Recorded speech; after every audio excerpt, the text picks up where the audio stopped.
پاکستان کی سرزمین پر بے شمار تاریخی مقامات ہیں، قلعے، کھنڈرات، پرانی عمارتیں، لیکن ان سب کے بیچ ایک ایسا مقام بھی ہے جو باقی سب سے الگ ہے، ایک ایسا شہر جو ہزاروں سال پہلے بھی زندہ تھا اور آج بھی اپنی خاموشی میں سانس لیتا محسوس ہوتا ہے۔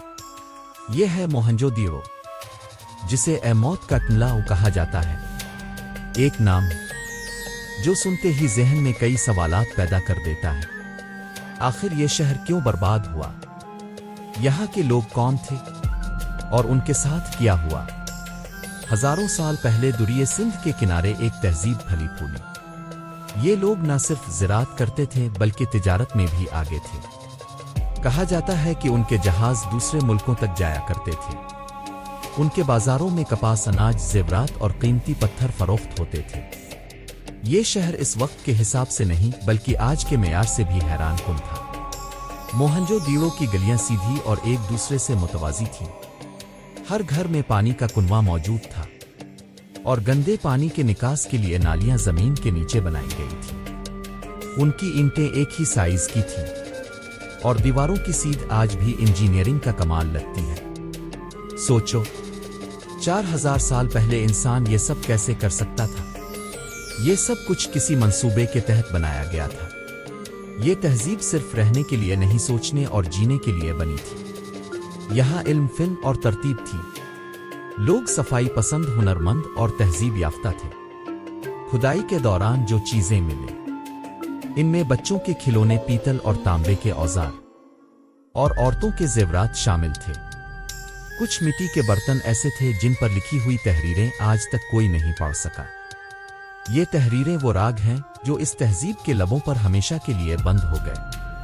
یہاں سے ایسی مورتیاں بھی ملی ہیں جنہیں دیکھ کر لگتا ہے جیسے ان کے چہرے پر زندگی کی جھلک باقی ہو۔ ایک مشہور مورتی او ڈانسر گرل او کہلاتی ہے، ایک چھوٹی سی کانسی کی مورت جو آج بھی غرور سے کھڑی ہے، جیسے کہہ رہی ہو، ہم زندہ تھے، ہم فنکار تھے، لیکن پھر سب کچھ ختم ہو گیا۔ ایک دن اچانک یہ شہر خاموش ہو گیا، نہ جنگ کے آثار ملے، نہ تباہی کے کوئی نشان۔ پھر ایسا کیا ہوا جس نے اس تہذیب کو مٹا دیا؟ جب ماہرین نے انسانی ڈھانچے نکالے تو ان پر تابکاری کے اثرات ملے، جیسے کسی طاقتور دھماکے نے ایک لمحے میں سب کچھ ختم کر دیا ہو۔ کچھ سائنسدانوں کا ماننا ہے کہ یہاں کوئی زبردست زلزلہ آیا، جبکہ کچھ کا کہنا ہے کہ شاید دریا کا رخ بدل گیا، لیکن کوئی بھی یقین سے نہیں جانتا کہ موہنجو دیڑو کے لوگوں پر کیا گزری۔ کچھ ماہرین اسے مشرق کا اٹلانٹس او بھی کہتے ہیں، کیونکہ یہ شہر بھی اچانک غائب ہو گیا تھا، بالکل ویسے ہی جیسے مغرب میں اٹلانٹس۔ دونوں کے درمیان ایک ہی راز چھپا ہے، تہذیب، غرور اور انجام۔ آج جب کوئی موہنجو دیڑو کے کھنڈرات میں جاتا ہے تو اسے لگتا ہے جیسے پتھر بول رہے ہوں۔ ہوا کہ جھونکوں میں ایک سرگوشی ہے جو کہتی ہے، ہم نے علم بھی دیکھا، غرور بھی، اور پھر خاموشی۔ یہ شہر آج بھی زندہ ہے، بس مٹی کے نیچے سو رہا ہے۔ اس کی گلیوں میں وقت راکھ چپکا ہے، لیکن اس کی یاد اب بھی دریائے سندھ کی ہوا میں گھلتی ہے۔